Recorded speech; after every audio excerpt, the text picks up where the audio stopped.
Mesdames et messieurs, chers internautes, bonsoir. Une fois de plus, nous vous souhaitons la bienvenue au sein de votre émission On en parle, qui, je rappelle, a pour objectif de traiter de certains sujets d'actualité à la lumière de la Bible. Pour ce faire, ce soir, nous avons choisi de traiter de la loi Chiappa. Pasteur Moshe, bonsoir. Bonsoir. Comment allez-vous, pasteur? Très bien, par la grâce de Dieu. Nous poursuivons cette émission en faisant un petit bref sur un historique de cette loi. Il faut savoir que cette loi vient et faire évoluer une loi sur les atteintes sexuelles aux mineurs. Suite à 2 affaires de viol en 2017 qui ont abouti à 2 décisions différentes, on a décidé de promulguer la loi, d'où la loi Chiappa, votée le 3 août 2018. Que pouvez-vous nous dire, pasteur, de cette loi?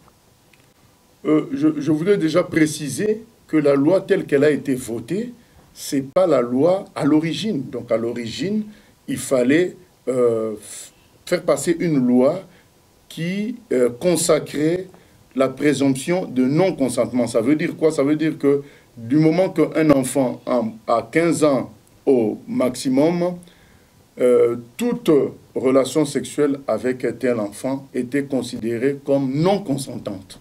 C'était ça l'origine. Mais ça a été amendé, retoqué, entre autres par le Conseil d'État. Finalement, la loi telle qu'elle est votée, ce n'est pas la vraie loi, ce n'est pas l'idée de départ aujourd'hui. Bon, même l'enfant de moins de 15 ans est obligé de prouver qu'il n'y a pas eu consentement. Pour poursuivre notre émission, nous allons parler de que dit la loi Chiappa. À votre avis, que dit la loi Chiappa? Je vais vous laisser répondre tout à l'heure. On va d'abord suivre une vidéo.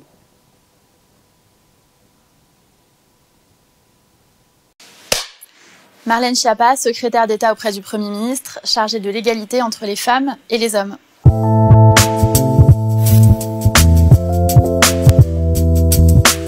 C'est une loi pour mieux condamner les violences sexistes et sexuelles, parce qu'en France, en 2018, les chiffres nous disent qu'il n'y aurait que 1% des violeurs réellement en prison, et donc 99% en liberté, et ça c'est un fait intolérable, donc il faut renforcer le code pénal pour mieux condamner les violences sexistes et sexuelles. L'article 2, c'est un article qui vise à renforcer la condamnation des violences sexuelles quand elles sont commises sur des enfants, donc sur des mineurs de moins de 15 ans. Il a suscité la polémique d'abord parce que c'est un sujet épineux et sensible, et ensuite parce qu'il y a un vocabulaire juridique. L'article, en fait, il ajoute une disposition dans le code pénal, donc le viol reste évidemment un crime, et évidemment aussi quand il est commis sur des enfants. En droit français, le viol, il est caractérisé par la pénétration sous la menace, la violence, la contrainte ou la surprise. Donc nous disons que le fait d'avoir moins de 15 ans, eh bien c'est un élément constitutif de la contrainte ou de la surprise. Je vous lis l'article pour que vous vous fassiez votre propre opinion, c'est important. Il dit « Lorsque les faits sont commis sur la personne d'un mineur de 15 ans, la contrainte morale ou la surprise sont caractérisées par l'abus de vulnérabilité de la victime, ne disposant pas du discernement nécessaire pour consentir à ces actes. » Donc le fait qu'un moins de 15 ans n'est pas consentant à un acte sexuel, c'est marqué dans le code pénal. Parce que évidemment, si vous dites aux gens, vous savez que demain, quand on va violer votre enfant, ce sera pas un crime, mais ce sera un délit, les gens sont choqués, ils signent des pétitions et ils se mobilisent. Et je les comprends, je ferais la même chose si on me disait la même chose. Sauf que c'est faux, ce n'est pas ce qui se passe. Vous voyez bien qu'au contraire, non seulement on n'abaisse pas la qualification de viol, mais c'est l'inverse qu'on fait et qui a été voté à une très large majorité cette nuit à l'Assemblée nationale. On renforce la condamnation. Parce que actuellement, un magistrat, ce qu'il peut dire, c'est l'enfant s'est pas débattu. Donc il n'y a pas violence, il n'y a pas contrainte, il n'y a pas menace, il n'y a pas surprise. Donc moi, d'après la loi, il n'y a pas viol. Donc il y a un acquittement. Nous, ce qu'on fait, c'est qu'on dit, ok, l'enfant s'est pas débattu, l'enfant a peut-être pas dit non, mais le fait d'avoir moins de 15 ans, ça veut dire qu'il était contraint ou surpris. Donc c'est un viol. Donc c'est un renfort très fort du code pénal pour mieux condamner, sans avoir à prouver que l'enfant a été forcé, les viols qui sont commis sur eux. D'abord, c'est important de dire que cette loi, ça fait maintenant 1 an qu'on y travaille. Il y a eu une consultation de 55 000 participantes et participants, dont beaucoup d'associations de défense des droits de l'enfant et de défense des femmes. Il y a eu une mission pluridisciplinaire qui a été commandée et remise au Premier ministre lui-même. Et le débat, c'était est-ce qu'on met l'âge à 13 ans ou à 15 ans? Moi, ma conviction, c'est qu'il faut le mettre à 15 ans. Parce qu'entre 13 ans et 15 ans, on est toujours vulnérable, parfois d'autant plus vulnérable parce qu'on entre dans la préadolescence. mais on est toujours un enfant. Et de surcroît, c'est en cohérence avec l'âge de la majorité sexuelle qui est à 15 ans. Ce que le Conseil d'État nous a demandé de réécrire, c'est qu'en France, il n'y a pas de peine automatique. Donc en fait, on n'a pas pu dire dans la loi que c'était une peine automatique d'office et que quand il y avait une plainte pour viol, directement, vous étiez condamné. Il faut qu'il y ait encore des procès et qu'il y ait encore, et c'est normal, des droits de la défense qui puissent argumenter au cours d'un procès. C'est ça qui a été modifié par le Conseil d'État. Le fait de garder la limite à 15 ans, comme nous le proposons, alors que toute l'opposition proposait 13 ans. Nous proposons 15 ans. Ça, c'est conservé, c'est marqué dans le projet de loi qui a été voté. Et le fait de dire que c'est rattaché à la contrainte ou à la surprise, c'est gardé. Et la question de dire que moins de 15 ans égale pas de consentement, c'est gardé, puisque le fait d'avoir moins de 15 ans, c'est caractérisé et la victime ne dispose pas du discernement nécessaire pour consentir à ces actes. Ce qui est important de comprendre aussi, c'est que la formulation qui a été votée à l'Assemblée nationale sur la proposition du gouvernement, c'est la seule proposition qui permet d'être applicable en droit immédiatement, y compris sur des affaires en cours. Donc toutes les affaires qui ont choqué l'opinion publique pourront bénéficier de cette nouvelle loi puisque c'est un article dit interprétatif et que donc il pourra être appliqué aux affaires en cours et aussi aux affaires antérieures qui seraient jugées à partir de maintenant. Pasteur Moshe, après cette vidéo, après les propos de Mme Schiappa, que pouvez-vous nous dire sur cette loi? Je veux dire tout simplement que de bonnes choses ont été dites. Il y a eu une certaine amélioration de ce qui existe, par rapport à ce qui existait. Mais toutefois, le nœud du problème, c'était la présomption de non-consentement. C'est-à-dire le fait qu'on considère clairement et fortement qu'un enfant de 15 ans n'a pas consenti à quoi que ce soit lorsqu'il y a un acte sexuel. Et là, elle dit, oui, c'est caractérisé, c'est accepté, mais il y aura procès, il y aura voilà, donc, des avocats qui vont parler, ainsi de suite. On sait que s'il y a procès, c'est qu'il n'y a pas une peine. Comme elle vient de dire, la peine n'est pas automatique. Donc ça peut aboutir à autre chose à ce que nous sommes censés attendre. C'est quoi? C'est que l'enfant n'est pas consentant, n'est pas consentant, on applique la peine automatiquement. Mais comme la peine n'est pas automatique, donc c'est laissé au bon vouloir des juges, à la discrétion des juges qui vont appliquer des peines selon leur discernement à eux. Vous voulez dire que la loi n'est pas complète? Pour moi, je pense c'est comme une demi-loi. Donc ça avait été annoncé fort, mais bon, on se retrouve à quelque chose à moitié. Madame Schiappa parle de la majorité sexuelle. En France, la majorité sexuelle est à 15 ans et la majorité civique à 18 ans. Comment expliquez-vous cette différence? Je crois que nous sommes dans une société qui commence à reculer sur tout ce qui concerne la sexualité. Et voilà une contradiction. Ils jugent qu'on n'est pas assez mature pour voter un candidat, mais qu'on est mature pour avoir un rapport sexuel, quelque chose quand même d'important, de grave, donc qui peut déterminer toute une vie. Donc je crois qu'il y a un problème. Donc on est dans une société qui relativise tout ce qui est sexualité et c'est dangereux. Mais avec Dieu, est-ce qu'il y a une histoire de majorité civique, sexuelle? Ça se passe comment avec le Seigneur? Avec Dieu, c'est clair. On n'a pas à avoir d'acte sexuel lorsqu'on n'est pas marié.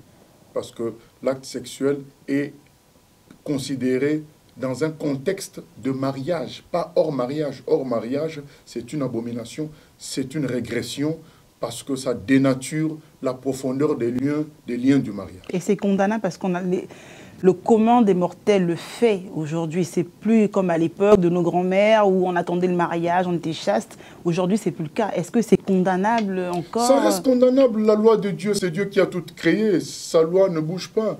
Vous savez, c'est pas parce qu'aujourd'hui que nous avons une certaine technologie que les mathématiques vont changer. Les lois mathématiques, elles sont valables depuis qu'elles ont été créées jusqu'aujourd'hui. C'est la même chose avec la loi de Dieu. C'est lui le créateur, il a fixé les choses. Et je peux vous dire qu'il y a des gens qui respectent aussi ces lois-là et qui s'en trouvent bien. Donc de nos jours, il y a quand même des gens qui vivent dans la chasteté, c'est possible, qui respectent. Et qui sont beaucoup plus heureux, et selon d'ailleurs les statistiques, qui durent beaucoup plus dans le mariage que ceux qui ont mené une vie volage. Est-ce que, par rapport à ce qu'on vient d'entendre, par rapport à tout ce qui s'est dit sur cette loi, notamment par rapport à la majorité sexuelle à 15 ans, est-ce que vous pensez que nos dirigeants veulent dépraver les mœurs le plus tôt possible? Si on s'en tient qu'à cette loi, je peux dire qu'il y a une certaine petite évolution. Donc je pense que là où les associations et beaucoup d'autres personnes sont vraiment mécontentes, c'est parce que ça avait été annoncé, la prise en compte de ce que nous tous on trouve naturel, qu'à 15 ans, un enfant est automatiquement non consentant. Et d'ailleurs, c'est une disposition qui existe déjà en Suisse, en Angleterre, à 16 ans. Dans d'autres pays, je crois, Allemagne et autres, aux États-Unis, à 12 ans. Je crois que c'est naturel de comprendre qu'un enfant, à un certain âge, ne peut pas avoir le discernement pour prendre certaines décisions, pour engager sa vie, les rapports sexuels. Mais c'est à quel âge alors? Est-ce que c'est à 25 ans? C'est à 18 ans? Finalement, il faut bien que... C'est la loi. Donc, il faut bien qu'il y ait un début, qu'il y ait quelque chose. Selon, comment dire, les pays, ça diffère. Mais ce qui est important, c'est déjà ce principe-là, de comprendre qu'on doit fixer quand même un âge où on considère que l'enfant n'est pas consentant. Il faut qu'il y ait ce principe, mais ça n'a pas été posé par cette loi. Cette loi a dit oui, l'enfant n'est pas vraiment consentant, mais il y aura un procès. Du moment qu'il y a un procès, donc ça, voilà, c'est pas total, il y a un problème. Pasteur, normalement, lorsqu'on dit majorité, on pense tout de suite à la responsabilité. Est-ce qu'à 15 ans, on est suffisamment responsable sexuellement? Je ne pense pas. Donc, on n'est pas responsable. À 15 ans, on est très facilement manipulable. On a vu, on peut souffrir même, à 15 ans, régulièrement, les gens souffrent d'érotomanie. C'est-à-dire que toute personne qu'ils apprécient, elles ont tendance à créer une fusion avec la personne qui peut aller jusqu'au rapport sexuel. Donc, elles apprécient une star de football, une star de basket, une star de musique. C'est à cet âge-là, donc, on peut se laisser faire par toute personne qu'on apprécie. Et le professeur à l'école, ainsi de suite, c'est vraiment très dangereux. Je crois que c'est là que, voilà, on dit non, il faut revenir et, une fois pour toutes, frapper avec donner un coup de marteau sur le clou pour dire non. À 15 ans, c'est automatique. Quand on touche à un enfant de 15 ans, il y a une présomption de non-consentement qui entraîne automatiquement une peine fixée, minimale. Madame Chiappa envoyait une circulaire aux établissements pour leur demander en fait d'éduquer les enfants sexuellement, c'est-à-dire dans 3 séances d'éducation par an, à leur montrer en fait la vie affective, la vie sexuelle, adaptée notamment à leur tranche d'âge. Donc elle dit ça démarre en primaire jusqu'au lycée. Et elle ne parle pas d'enfants, parce qu'il y a eu une polémique, les enfants de moins de 4 ans, non, elle a dit que c'est de la primaire au lycée. Mais est-ce que ces enfants sont prêts à recevoir cette éducation-là, en fait? Je pense que non. Je pense que c'est comme si on faisait des cours sur le goût du vin aux enfants de 8 ans, 9 ans. Qu'est-ce qu'ils ont à faire avec le vin ou le whisky? Ce n'est pas de leur âge. Donc on est quand même des humains, il y a des choses naturellement qui concernent les âges. Et ça, c'est même pour les animaux, c'est pour tout le monde. Il y a un âge qu'on appelle de maturité même chez les animaux. Donc je ne comprends pas. Mais le fait de parler à un enfant de la connaissance de son corps, notamment de la notion de consentement dont on a parlé tout à l'heure, le respect d'autrui, qu'est-ce qu'il apprend, l'enfant? Un enfant, l'apprentissage... Mais le respect d'autrui, c'est pas gênant. Ça n'impose pas qu'on parle de la sexualité. Quelque chose qui est étranger à cet enfant-là. Je crois que le respect d'autrui est naturel. On en a toujours parlé, ce n'est pas d'aujourd'hui. Mais ce qui est dangereux, c'est de faire entrer l'enfant dans un domaine auquel il n'est pas préparé en tant qu'enfant. Il n'est pas préparé à vivre la sexualité. Et il pourrait utiliser ça. Vous savez, c'est comme un enfant qui s'en irait toucher un fer qui est chaud, fer à repasser. On dit va repasser à un enfant de 4 ans, de 6 ans, on veut lui apprendre à repasser. Non, mais c'est dangereux. Je crois que c'est ça qui a tendance à faire penser qu'on veut officialiser la pédophilie, puisque ces enfants-là n'y pensent pas. Alors pourquoi leur parler des choses auxquelles ils pensent? Peut-être que c'est pour les préparer, en fait, ces enfants-là. Non, Plus tôt t'es préparé, mieux tu pourras réagir face justement à un cas de viol. Il suffit de leur dire, vous n'acceptez pas qu'on vous touche dans les parties intimes. Il suffit qu'on leur dise ça. Justement, pasteur, vous n'acceptez pas ça, c'est tout. On n'a pas besoin d'expliquer comment ça fonctionne, comment je ne sais quoi, non. Alors j'ai une question. Aujourd'hui, on parle de la notion de consentement. Alors pourquoi ne pas apprendre aux enfants plutôt la notion de refus plutôt que la notion de consentement? Voilà.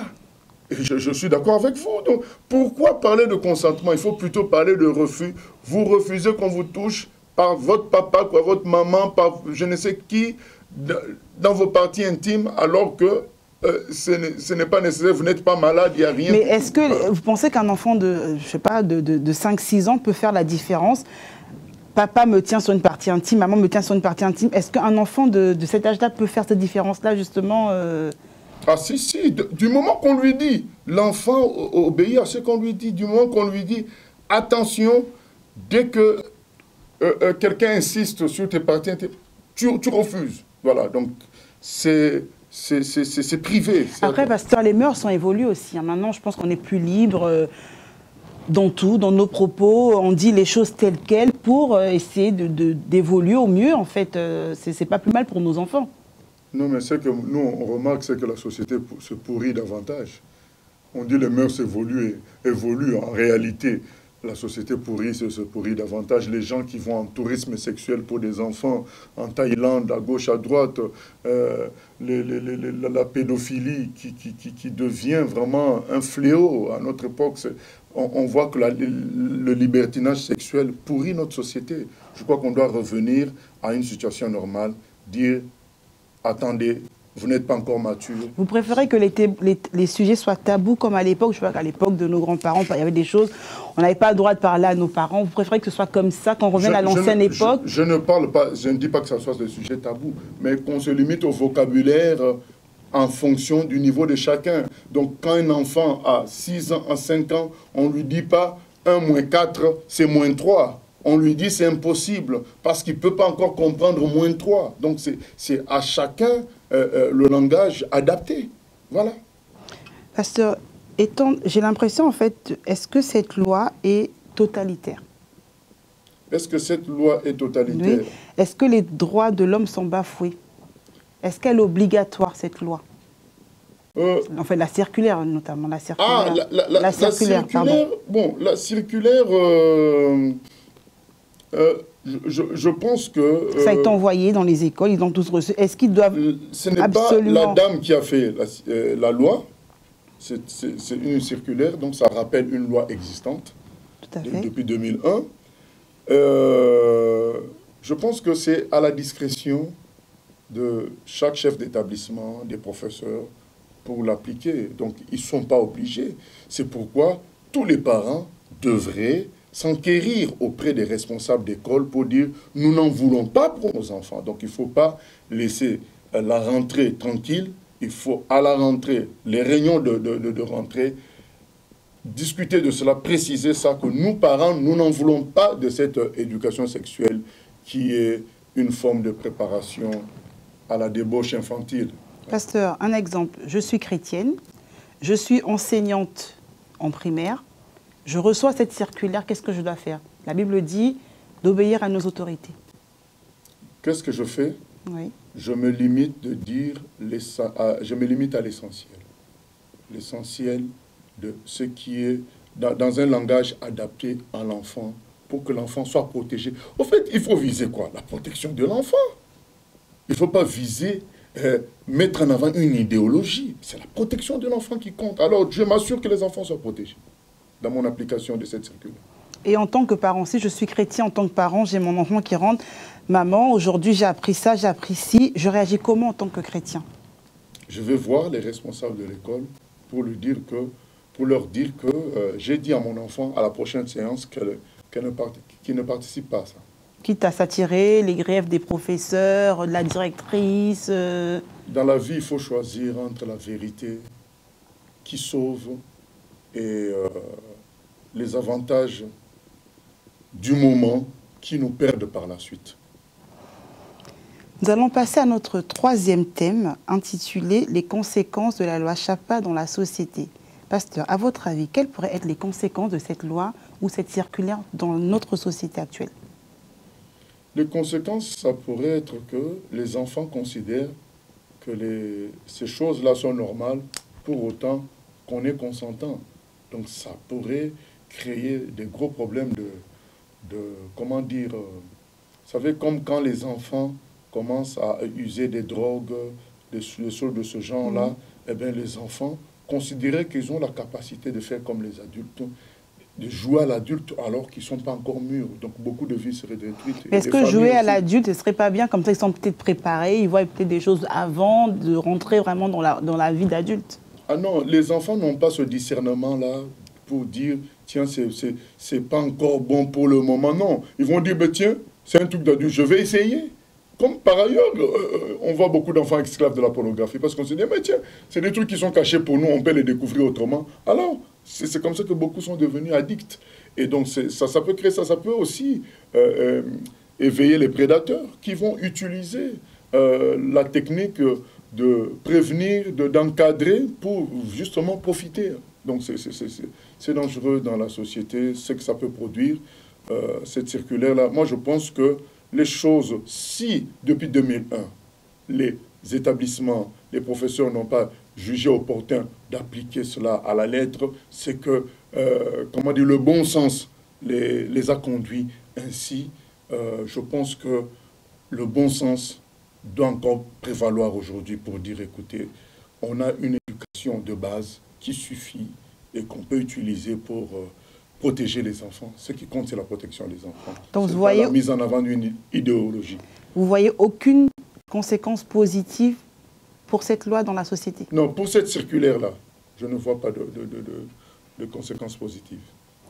Alors, avez-vous des solutions? Nous allons parler des solutions. Avez-vous des solutions par rapport à cette loi-là? J'ai une question. Est-ce que cette loi suffirait à changer la société? La loi, chacun ne peut pas changer la société, sinon notre loi l'aurait fait avant. Une seule chose peut changer la société si tous les cœurs étaient donnés à Jésus-Christ. Si tout le monde se convertit à Jésus, oui, la société peut changer. Donc, je préconise que les gens viennent à Dieu pour recevoir la vie, la vraie vie éternelle, qui peut nous donner la force d'être dans l'abstinence jusqu'au mariage. C'est ce qui va permettre une société saine. Donc, votre solution serait la vie à Jésus? La vie à Jésus, la sainteté, la sanctification, ça nous évitera beaucoup de problèmes. Un enfant de 4 ans ne peut pas donner sa vie à Jésus. Un enfant de 4 ans, oui. Mais il peut aimer Jésus et sympathiser avec lui et être déjà sous sa grâce. Il peut. Très bien. Merci, pasteur. Chers internautes, nous arrivons au terme de cette émission. Nous vous disons merci de nous avoir suivis et nous vous disons à très bientôt. Au revoir.